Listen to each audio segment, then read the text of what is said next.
What's going on, guys? It's Jordan with Zulu Outdoor. Today we're actually going to talk a lot about the B.O.S.S system. So first and foremost, I want to say thank you to everyone that purchased a B.O.S unit. This has been a ton of work between us here at Zulu as well as RDX.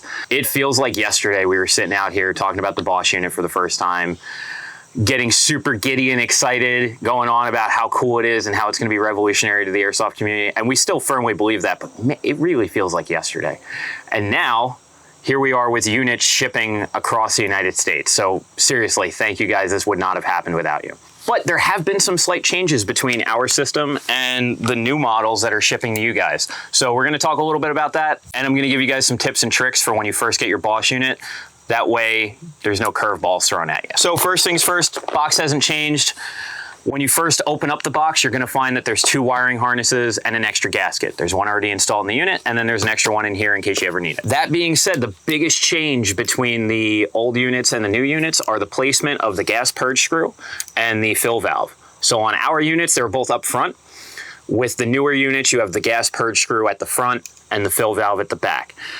I highly encourage you, when you first get your B.O.S unit, take the purge screw out and let any of the excess gas that's left over vent out. RDX tested them with MAP gas in New Zealand, and then when they got here, I tested them with green gas. I didn't realize they tested them with MAP gas, so for like the first 2 or 3 units, I accidentally mixed MAP and green. That's not detrimental to any of the parts, but it did mean the unit didn't cycle.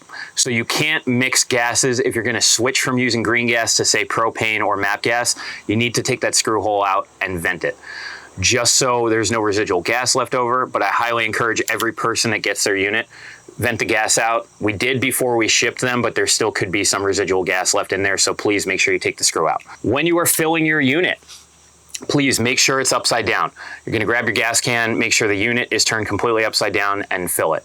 You wanna get a mixture of air and liquid in. If you just fill it while it's right side up, you're only gonna get air in there. You do need to get some liquid into the system. Now, when you first get your unit and you first turn it on, this is what I do every time I use my B.O.S system. I take the firing sleeve and I manually cycle it. Reason being, I want to get all of that air that's been trapped in there. It could have been a week, it could have been a day. Just get all that air that was in there out, hold it open for a second, let some fresh air come in, and close it back up. You need to have the proper air to gas ratio, and that's crucial to the unit cycling. There have been a lot of people that asked, if I undergas the unit and I turn it down, will it make it more quiet? If I overgas it, is it gonna make it louder? No, it's just gonna make the unit not cycle properly. So if you have a unit that's undergassed, you may get one shot off, and then you're gonna get what I've been calling like a sputtering. It may only cycle the unit about 1/4 of an inch to 1/2 an inch. It may not cycle at all. You'll hear the electrode firing, but nothing will be happening.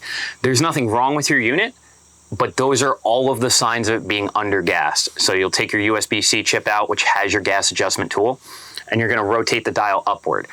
When we run into an instance where our unit might be under or overgassed, we like to go all the way down to 1 and then all the way up to 9.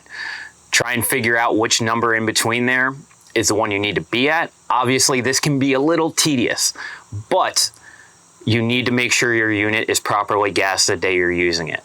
We have had instances where we've used them Saturday and Sunday and had to be on different gas settings both days because the air pressure, the density, the humidity, all of that plays into making sure that your B.O.S unit cycles properly, which is why the gas is adjustable. So please make sure you adjust your gas accordingly. If it's undergassed, it's gonna sputter. If it's overgassed, it's just not gonna cycle at all. But the best way to reset it, manually actuate the firing sleeve so you get a fresh mix of air and gas in there, then try again. So for me, as I'm adjusting my gas, every time I adjust the number, I do that again, just to make sure that I'm actually finding the correct number that my unit needs to be set to. If your unit powers up and it goes into silent mode, just press the up rate of fire key and it's gonna come out of silent mode. The way that you actuate silent mode is by holding down the down rate of fire key for a few seconds. The unit's gonna beep at you and it's gonna blink green. This is going to power off your B.O.S unit. This is great. I'm just gonna say it now. If you're coming into the shop and you have a B.O.S unit on your gun, put it in silent mode. I do not want any NDs of B.O.S units in the shop. You do need to be wearing hearing protection when you're using this. Firing it in the shop without ear pro on is a terrible idea. Now, general maintenance as well as some little tools you should probably have on hand. So, like we've talked about and we went over in the mud video, maintenance on these is really easy. But there are a couple little tools that you should have if you're going to be maintaining your own unit. I promise I'm not going to turn into Antec talking about niche airsoft tech tools. Realistically, the only two things that I recommend everyone has, a dental pick and a small watercolor paintbrush. Reason being, the dental pick helps when you need to take your gasket off. It gives you the ability to get underneath the gasket and actually pull it forward. Your gasket's going to slide off the front of the unit right over the electrode and come out. The paintbrush comes in when you want to actually lubricate your unit. Another crucial part to your unit running properly is to make sure that your gasket is actually lubricated and fully covered in the lubrication you're using. Right now, we like to use Tech T and the Waldo Custom Stick Lube. Not at the same time use one or the other, don't mix lubricants. And you wanna make sure that the actual gasket is fully covered. So if you're not gonna take your gasket all the way out of the unit just to lubricate it, the paintbrush comes in super clutch. You're just gonna put some lubricant on it and you're gonna wipe it around on the gasket, make sure you get it fully covered. The gasket will actually spin around while it's still on the unit, so you can rotate it to actually evenly apply the grease. Some people have asked about using real firearms lubricant. You probably can. I'm not gonna do it.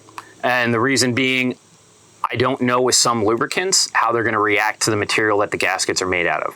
So for us, we've been using airsoft and paintball specific grease. Something you will notice every time, without fail, when you lubricate your unit, it's gonna burn off the excess. So it's gonna make some smoke, it's gonna smell like something's burning. Don't worry, perfectly normal. That happens every time. Nothing's wrong. You're not gonna light your hand on fire. You're not gonna burn yourself. It's just getting the excess material off.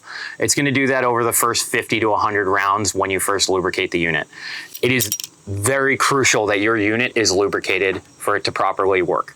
So please, don't run the seal dry. You don't need to do it during games. You're probably not gonna need to do it in between games, but at the beginning of the day, you should do it. So if it's Saturday night and you're getting ready to play for Sunday, lubricate your B.O.S.S unit. Make sure it's ready to go. You're not gonna have to do it in between games, but you do need to make sure that the day you're using it, it's properly lubricated. Semi-auto only mode. So if you have a Kythera or a system where you want it to truly be semi-auto only, to get semi-auto mode working properly, you just need to connect your unit to the computer. So on the RDX website, under the support tab, there is the program to download for the XM203. So you need to have a Windows computer. It can't be Mac or the Chrome OS. It has to be Windows. All you're gonna do is you're gonna take your gas adjustment key out and there's a USB-C dongle and you're gonna plug in a USB-C cable. You need to make sure the cable you have is a data transfer cable. Some phone chargers are just chargers. So you need to make sure the cable you're using is good for data transfer as well, because it does need to send data back and forth between the computer and the B.O.S.S unit. Once you connect your B.O.S.S system to the computer, it's gonna give you the ability to see your shot count, actually see what temperature your unit's at, but it's also going to give you the ability to turn semi-auto mode on or off. So if you need semi only, you just gotta connect it to a computer. So, shot detection modules. The way these are working right now, we have 20 on the way. They are on the website right now. So if you would like a shot detection module, head over to the Zulu Outdoors website and place your order.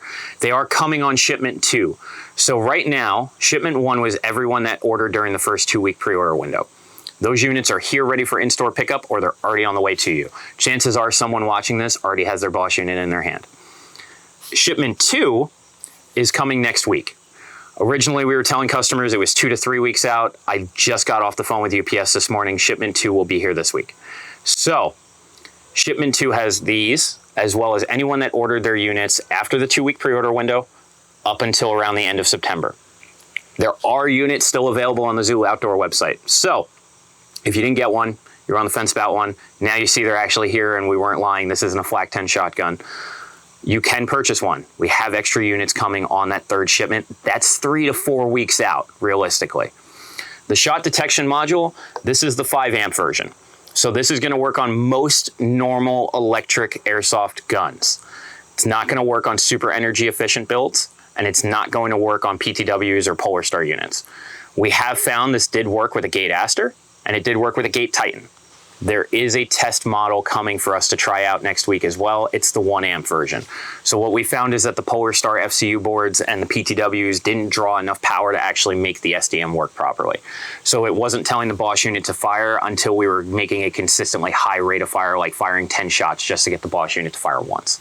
So the lower amp draw version might be the key there. We're gonna try that out next week and we'll keep you guys up to date. but I can tell you we successfully wired up a gate Aster with one of these last night. So, okay, so the firing sleeves. So the front cap on the actual unit threads on. On our units, which are the older models, there was not a rubber gasket or O-ring here to actually lock it in place when you threaded it on. So for Anthony, Dave, and I, every like 300-400 shots, we would have to check this just to make sure it was tight. These now have rubber O-rings on them.